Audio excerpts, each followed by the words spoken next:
Coming up on the LCS Preview Show, we break down the playoff race, blow up the record books, and count down the biggest plays of the week. Don't touch that browser. The LCS Preview Show starts right now. He's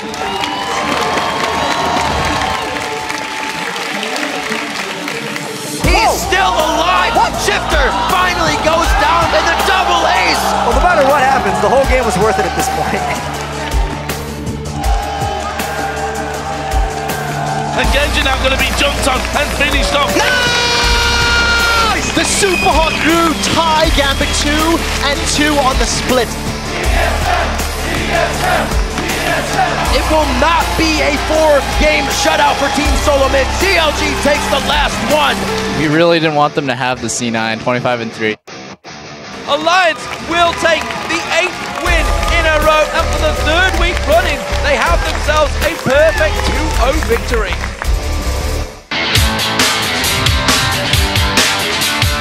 What's up, everyone? I'm Rivington Bism III, and going ultra rapid fire mode through the LCS today with me is Joshua Jet Leesman. How you doing, Jet? I'm doing real good. We have a super week, which means non-stop League of Legends for about 6 days. Yeah, it's going to be fantastic. And we kick off our look back at Europe's biggest games from Week 10 with a battle between the hottest team in the European LCS and a Roccat squad hoping to stall their fall from the top of the table. As we jump into the highlights, Alliance came into their game against Roccat riding a 6-game winning streak. But Overpower coming out big in the beginning on this one with some rise play. Yeah, it seemed like at this point maybe Roccat would stop the Alliance streak. You know, being down 10,000 gold and winning a team fight of this magnitude in this big of a way, it seemed like Roccat might have the momentum here. Yeah, it doesn't stop there, though, for Alliance. It looked bad, but it only gets better as it has since the beginning of the split for them. Coming into this fight, Tabs coming up huge with the double kill, and Alliance secures the base. Yeah, they kind of showed that fight that they lost was a bit of a mistake, and they come out with another victory in a row. Extending that winning streak to 7 is never a bad thing. Alliance was back at it on Friday, fighting for a share of first place when they took on SK Gaming. Didn't take Froggen very long to start hopping some walls. Yeah, Zed was ridiculous this game for Froggen. He is just playing so well. Got the Ignite burn right there down to finish him off. Froggen never wears the jacket either. Nope. Having so many unique champions across so many different games as well. He keeps playing hopscotch on this one, shutting people down over the walls, one after the other with Zed. And wouldn't you think, it happens again, and N-Rated just dances to death here. Yeah, about half a second on top of N-Rated. Boop! And he's gone. Alliance 20-7. Froggen is on fire. Finishing that game 9-1-7.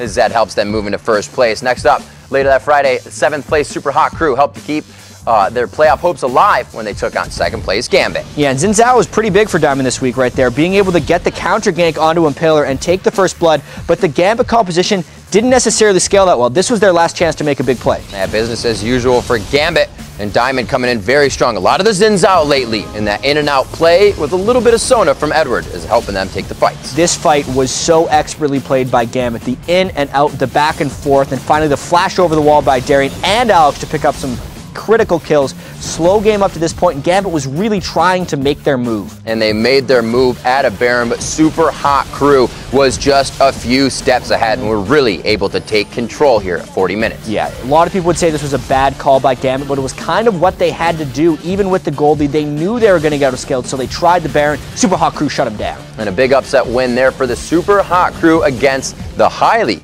rated Gambit Gaming. So many league games going on, and even more this week. Our next highlight comes from Gambit and SK, already losing it out. We'll have to see what they have for each other. Yeah, so Fnatic and Millennium get the chance to try and move up in the standings with those games happening. And here we go, Peke on Zed. We've seen a lot of him this week. That's right, we do see Fnatic versus Millennium, rather. And Kevin is going to be taken down as Soaz comes in very strong. Curb does what you can, but the zone only lasts so long. Yeah, as long range as Aerith is, once he gets closed on, it's just curtains for him. Nice stun there by Fnatic as they continue to press. Pressing that game helps Fnatic move up in the standings, making quick work of that, and after a week of games that only made the table more cluttered. Let's take a look at the glorious ties. Thanks to their 8-game winning streak, Alliance has clawed their way up from the floor to the top of the table, where they're joined by Fnatic and SK Gaming. But the traffic jam doesn't stop there, as Gambit and Roccat are tied for 4th, with the Wolves and Crew fighting for the 6th seed. But the table is far from set, and the seats will be rearranged after this Super Week's worth of games. Today couldn't start off any more super. A first-place battle between Fnatic and Alliance, with sole possession of the top spot on the line. Then on Wednesday, we've got 6 games coming your way, including a fight that features longtime rivals Gambit and Fnatic, as Edward and the Suits look to reclaim a spot at the head of the table.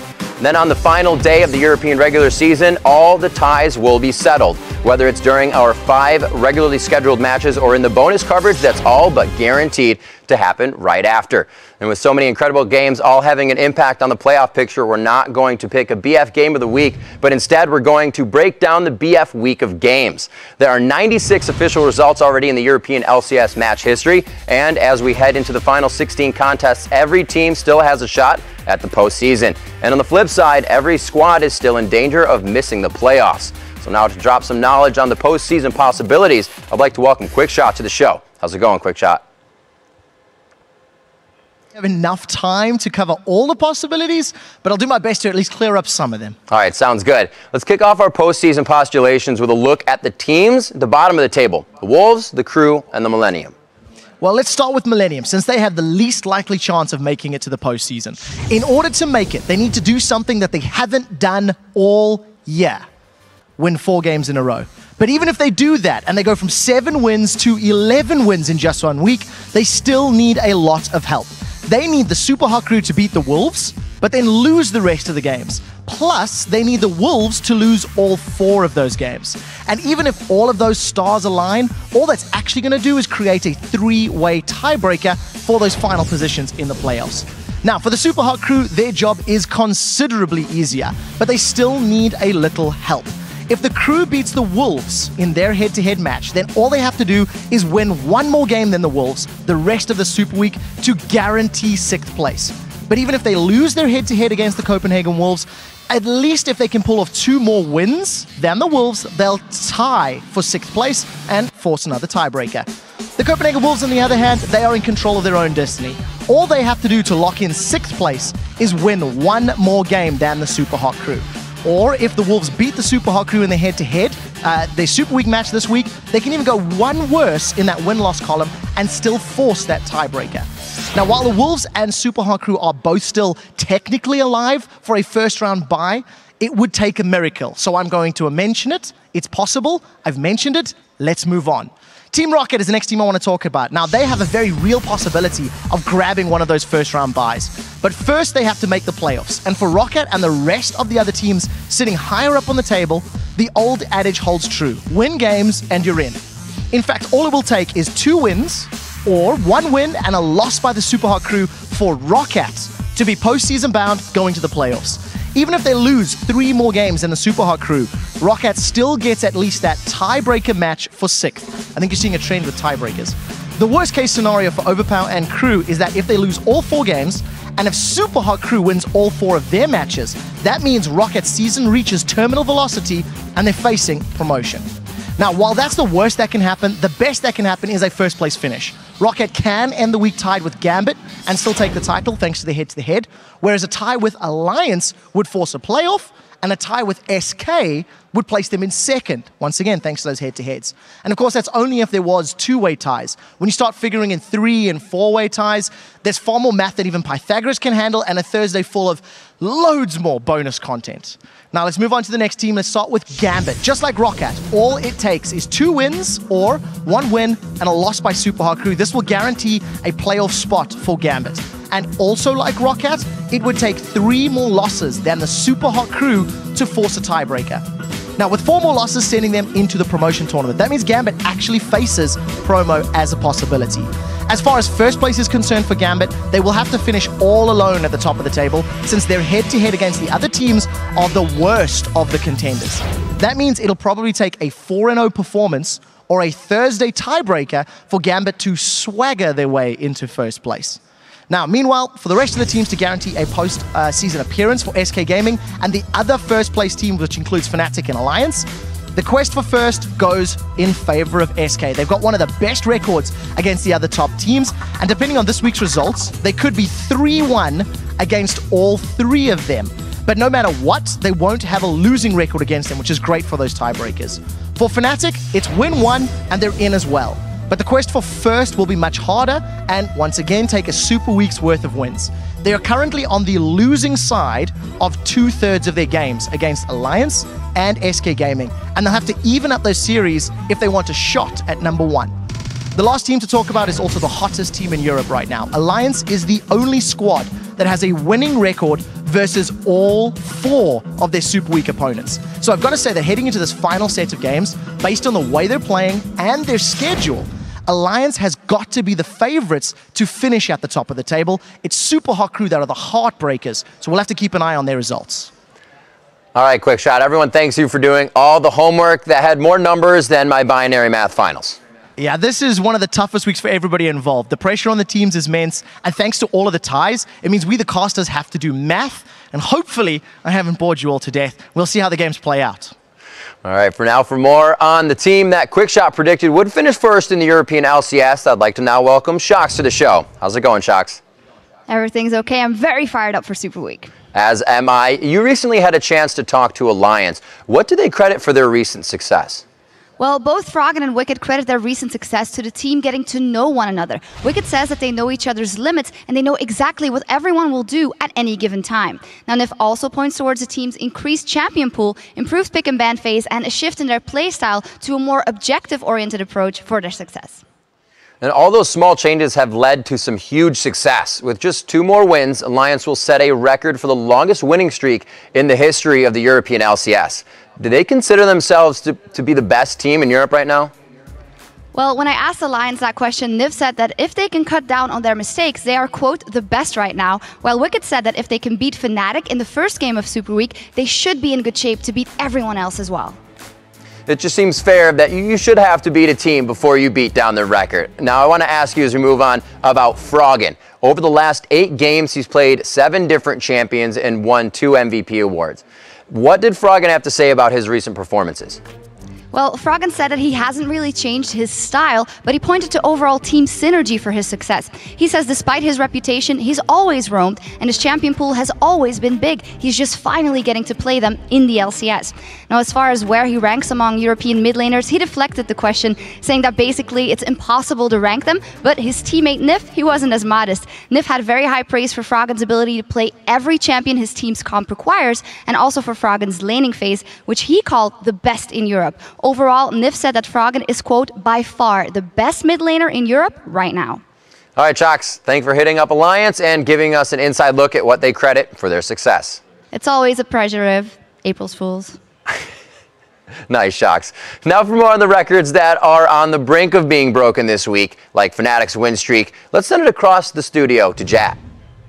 Thanks. Last summer, we saw LCS records set for the most kills, most deaths, and most assists in a single split. And this spring, we're close to seeing the LCS record book rewritten once again. Let's get started. We touched on Bjergsen's quest for kills per game title last week. Despite having a down week, 11 kills in 2 games, he's still on pace to average more kills per game than he's ever had before. Also, anyone has ever had before. However, his chances of breaking ManCloud's mark for most kills in a split took a serious hit last week. He now needs 35 kills over the next 4 games to take the title. Another per game record that could be getting broken would be the highest gold per minute mark. All Wild Turtle has to do is keep making that money at this rate, and he's going to break his own record. And now from a money bag to a scumbag, we have Edward right here. He's poised to break his own mark of 46 kills secured as a support if he averages 2.5 kills per game over the Super Week. That's a total of 10 kill steals, or kill secures, as Edward would like to say, in the next week. Another bot lane record that could fall this week is the record for most kills as an AD carry in a split. Sneaky actually currently has 129 kills, which means he is 23 kills off of tying double this record. That would be 5.75 kills per game. Sneaky is currently average 5.38 per game, so it's going to be close. But we can't forget about Wild Turtle. He's more than capable of jumping over both of them and setting the record himself. Besides sneaking up on Doublelift's record, Sneaky is also sneaking up on Kop's record for KDA in a split from an AD carry. But whether he breaks that record or not, Sneaky is quietly putting up one of the best statistical splits ever by an AD carry. And another record that could be falling would be Meteos' split for most kills by a jungler in a split. Diamond set the record last spring, and Meteos has already equaled that mark this spring with 4 games to go. So I'm going to go out on a limb and say Meteos has this one. The reverse of that record, however, is a little bit more dubious. Most deaths by a jungler. NK Inc. had 115 respawns, which are only 15 more than Coast and Tendudex, who will hold this title if his 4 deaths per game average holds up over Super Week. And the last record that looks to be rewritten is the assist by a top laner, currently held by Soaz. Darius is averaging 8 assists per game, which should help him reach the old record this week. Now for a look at one last record that might be broken this week, let's head back over to Riv. And with 3 more champs making their 2014 debut in Week 10, we're getting close to setting a record for the most champs picked in a split. Let's take a look. Last week, Snoopy pulled Nautilus out of the depths of his champion pool, with Wild Turtle showing off his Twitch reflexes shortly after. And the third new champ to light up the stage was Golden Glue's Lux. That brings this spring's total to 88 champions. That's just 3 short of last summer's total and 5 short of last spring's record. Now we have another season to root for to whip out a Heimerdinger this week. Obviously, the Super Week will have a lot of opportunities. But the question is, will any of you be brave enough to tweet him as your pick for the next champ to be played? Hit us up at LOL Esports and mark it with a hashtag LCS preview if you think you know who will be next. Now, as far as last week's predictions, I've got to give some love to the people who picked Vel'Koz, especially at NJ Stelzner, who said Vel'Koz will be played at support, and D-Claude, who used the word tentakill. We just like that one. Plus, I've got some gold stars for no mind reading, and Luca Brody for correctly choosing Nautilus, with a special shout out going to M. Groenbach for saying it would be Snoopy who picked him. Very nice work. And speaking of tweets, last week we received one from a pro who just happened to be watching the LCS preview show. After seeing himself prominently featured in our last hit, Shifter tweeted, "That last hit, that's so troll." After further review, I'm going to have to disagree with you, Shifter. That wasn't troll. This is troll. Shifter, that's the one they need to shut down. Oh, the barrier goes down. They're going hard for Shifter, and they take him out. Oh, the stun hits Shifter, not in a good spot. Down he goes. Oh, he hit it. The charge goes out. They are easily going to get that one, and they do get the blue buff back to Link. Going on to Shifter, the Ignite's there, the heal comes out, it's going to be enough. Doesn't make it to the fountain, he trips on his shoelaces. Man, what a massacre. All right, April Fool's antics aside, Shifter came up big this week as Team Coast took 2 huge steps towards the postseason. But up first, it's the battle between 2 of the top teams in the league, Counterlogic Gaming and Team Solo Mid. TSM coming into this match a 3-0 record in the head-to-head against their old rivals, who were looking for the sweep. What a game this was. And even though First Blood wasn't until 7.5 minutes, there were many kills to come. And I loved every one of these fights. Pretty much going coast to coast the entire time. This one goes back and forth. The Lantern saves as usual from Aframu on Thresh. Everybody pretty much got the picks they wanted this game. That time Wild Turtle flashed in to finish off a kill, unlike the end of the game. And then we're looking at just 23 minutes in. You got to remember the lineup, the spray and pray from Wild Turtle here for the triple kill. Yeah, we're just kind of wondering what just happened to CLG's health because Wild Turtle obliterated them. That's why they picked Twitch for the first time. And more plays to come in. A huge assist from Dexter here. So many Lee Sin kicks to the face of TSM in this game. Yeah, and that's why he picked Lee Sin as well. A couple kicks back on Shyvana. That big one down onto Wild Turtle. There's the hugs after the game. CLG beating TSM for the first time this split. Team Solo Mid's loss, that opened up the door for Cloud9 to move in for a tie for first place with a victory against Curse. Yeah, and the door is open for a big level 1 fight as well. Soraka Starcall at level 1 is pretty scary to deal with. Here's why. Chicken Little's going to be running here. The sky is definitely falling. Look at all of the area of effect damage as the schoolyard fight breaks out at level 1. Yeah, Cloud9 picking up 2 quick kills there at level 1. Nearly getting a third if that Dark Binding would have landed, but that gave him some momentum. And first time we see Soraka, she does not displease. A double kill here coming from High with a bit of help on Meteos on the outside. You can just see High hovering around the brink of death the entire time. Yeah, High, first one to break out mid lane Soraka in the LCS. Gets the double kill after falling himself. You can't get close to Soraka or she will shred you. And as the game escalates, if Cloud9 is on top, they will make your base theirs, as Cloud9 does here, consistently taking down Curse. The domino effect falls into place, and the Nexus follows shortly after. Just an overpowering push there. Cloud9, business as usual for them. Absolutely. The next highlight we look at, speaking of TSM, on Sunday it was their turn to take on Curse and try to avoid losing 2 games in a row for the first time all year. Yeah, and TSM started off pretty shaky, and it was followed after a big comeback by 25-minute Dragon Fight loss. Curse was looking really good after this one. always getting something great for themselves, but sometimes overstaying their welcome. This fight looks so good, but TSM was on the chase for what would lead to the unofficial quadra here for Bjergsen. Bjergsen's Nidalee chases fast and far. Doesn't even need to land all his spears because he's so fast hopping over every wall to maximize his distance. Does land that one though, splits the clone. Teamwork here. Somebody take the right, I'll take the low road. He gets the kill, the unofficial quadra as we said. TSM bounced back, and Bjergsen's triple kill leads this game to the victory. Up next, Dig's new mid laner Golden Glue finished up his first week in the LCS with a matchup against one of the best mids North America has to offer. Not the best way to start, dying at level 2. As Hai said afterwards, he was not respecting the Lulu lane.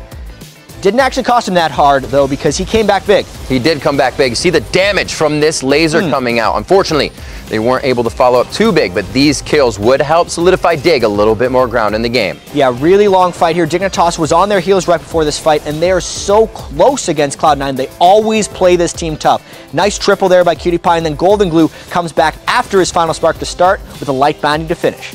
Very nicely played. Getting his shield out, you can see he's considering that damage that Hai was about to bring to the table. And you see it right here as Cloud9 perseveres through another big fight. And Hai going downtown on this one as he flashes for another one. Yeah, that was a nice dark binding to really secure the game. Flash!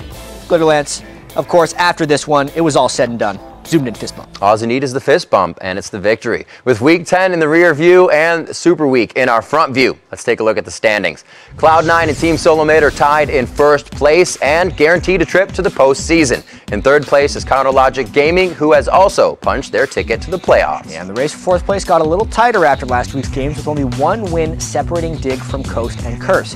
Finally, we got that EG and XGG at the bottom, tied for 7th. But all those ties won't last for long, as we've got 16 games coming your way this weekend. Friday is stacked with head-to-head tie busters as Curse takes on both Coast and Dignitas in the fight for 4th. Then on Saturday, we've got 6 more games, including the 4th and final meeting of the spring between Team Solomid and Cloud9. And then on Sunday, the 2014 NA-LCS Spring Split wraps up with 5 more matches. And once the dust is settled, if we still have any ties in the standings, those will be taken care of immediately following the fight between XGG and EG with some bonus LCS action. And just like in Europe, we couldn't pick just one BF Game of the Week, but instead we will break down the BF Week of Games. Unlike last summer when much of the standings were basically set, this spring the final 16 games will impact everything from the first place to last place. And while the squads are basically divided into the have winning records and have not, there's a theme running through this final week. Do what you can to avoid facing CounterLogic Gaming in the playoffs. But before we get to CLG, let's start the parade of postseason possibilities with 2 teams unlikely to face Doublelift and Crew in the playoffs. Yeah, well, XGG and Evil Geniuses are most likely not to make it there. It's because both of those teams are 3 games out of 6 with only 4 games to play. To make matters worse, EG's head-to-head versus Curse is the only tiebreaker either team owns. And since these teams would have to win 4 games in 1 week when they've only won 6 games all year, it's pretty safe to say they need to start looking towards the promotion tournament. And that's what makes this race for 7th place so interesting. Whoever finishes 8th will most likely have to face LMQ in the promotion tournament, and frankly, LMQ is playing better than either of these teams right now. So while Sunday's game between XGG and EG doesn't have the prestige of Saturday's TSM Cloud9 game, it could be the difference between finishing 7th and having a much better chance of regaining a spot in the LCS, and finishing 8th and having to face up against LMQ. Next, I want to hit the fight for 4th, but really, it's the fight for not finishing 6th. These teams need to avoid fighting CLG in the first round of the playoffs. Now, despite being 1 game back of Dignitas in the standings, the team that has the best shot of avoiding a 6th place finish and a quarterfinal fight with 3rd-seeded CLG is Curse. They own the tiebreaker against Dignitas and will at least tie Coast in head-to-head wins. Plus, based on their Super Week schedule, Curse would be predicted to go 2-2 and finish 5th or higher. Now on to Dignitas. They have the 2nd best statistical chance to finish in 4th or 5th. They own the tiebreaker against Coast and have winning records against 2 of their opponents this week. That brings us to Team Coast now. While they all but guaranteed themselves a playoff berth with 2 clutch wins last week, Coast is the only team out of 3 to have to play TSM and Cloud9. And unless Team Coast can pull off a couple of huge upsets, they're likely to take 6th and face CLG in the quarterfinals. Now to be fair, Dig, Coast, and Curse aren't the only teams hoping to avoid getting ganked by Dexter and Crew. Team Solomid and Cloud9 have both said that they would have liked to avoid that situation in the semifinals. And the best way to do that is finish first. as the top seed will face the winners of the 4th versus 5th matchup in the semifinals, most likely Dig or Curse, while the 2nd place team will square off against the winner of the 3rd versus 6th matchup, which, if our postulating is correct, will be CLG or Coast. And in that fight for first, Team Solomid has the much easier Super Week schedule as they face the bottom 3 teams in the league, while Cloud9 has a showdown with CLG on Friday. Now, if both TSM and Cloud9 can avoid being upset, and Cloud9 can take out Counter Logic Gaming one more time, that means we'll be in for an incredible battle for first place on Saturday. A lot of ifs, though. Now, if you're wondering why we framed this playoff picture around teams trying to avoid a matchup against CLG, here's why. Ever since Dexter has started roaming their jungle, Counter Logic Gaming has finally started living up to their potential, or even exceeding it. Over the last 7 weeks of the spring, CLG has compiled a 12-3 record and posted a team KDA of 5.17. Also consider that Counter Logic Gaming not only beat Team Solomid last week, but they've also fought Cloud9 to a 1-1 record since Dexter joined the lineup. In fact, if Dexter had been starting on CLG since the start of the split, we'd probably be talking about a 3-way race for first place heading into Super Week instead of the 2-way tie we have right now. Yeah, and when you add all those stats and the fact that CLG's bot lane has a special kind of synergy and they look this good, it's no wonder that all the other teams want to avoid them in the playoffs. Yeah. Happy April Fools, CLG. That's a tricky one. Aframu always supporting Double Lift. Such a soft touch from Double. Now from the silly to the sublime, let's take a look at the top 5 plays from Week 10 of the LCS, or as AfroLift calls it, the Penta. Yeah, at number 5, Zuna comes face-to-face with a runaway bull. Down on everything he has. Aframu is looking right for him, and he crushes him down into mincemeat. Aframu just smashes Zuna's face into the ground. And coming in at number 4, it's Forgiven with the huge outplay. Jumping in here, can he get to Forgiven? Ace in the hole goes through from this one. Takes him down to about 2/3 of his HP, and here comes Kerp as well. The damage, flashed away from, and he's turned it around. Amazing play from Forgiven. Number 3, it's Dexter's clutch kick. It's very hurt on the outside, but that's the clone. He actually goes down to the hands of Dexter, and TSM is still trying to find where the rest of the team is. A double kill! Beautiful play from Dexter and Double Lift, and they're going to keep going, and they're going to have eyes possibly on Baron. Coming in at number 2, EG's Ken brings Pobelter along for the ride. The last few shots when he shields himself up. There's the box. Oh, the long way! Get the lantern! Brings in Pobelter! He gets the double distortion follow-up, and they do find the kill after the long haul. And this time it's Froggen taking a ride on the Thresh Express for the number 1 play of the week. Does himself favors. I'm not too sure if this is going to quite be enough. The lantern flash run near pulls Froggen across from 2. Right there, that was so good, they've had to pause the game to give him a high five.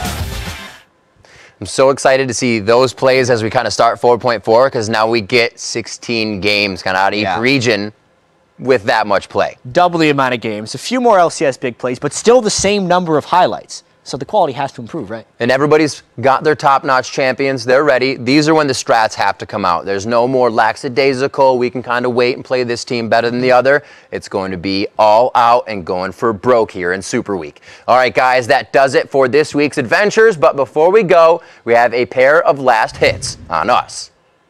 Healthy people coming off the base, chat. It could be staved off. Yeah, 3v5, but the Baron buff is still there. That's 2 inhibitors down. Coast just going. They got super minutes on the other side. Wiz Fusion can't get himself in range for these Nexus turrets. There's no focus there. It's just locked onto Zion Spartan. EG is trying to micro in and out to save themselves from damage. Snoopy goes for the micro in, and the focus on to Nintendo X as he gets a kill. Shifter almost goes down in that one. No, he will. Sliver of health left. Stays alive. Shifter with the plays. Here we go. Inox may take him down, but the Zanya's play. Everybody jumps on one spot. All the eggs in one basket. He's still alive. Shifter finally goes down to the end. Double ace. The last breath and the double ace. Nobody's going to end the game. Well, no matter what happens, the whole game was worth it at this point because we just got our first double ace.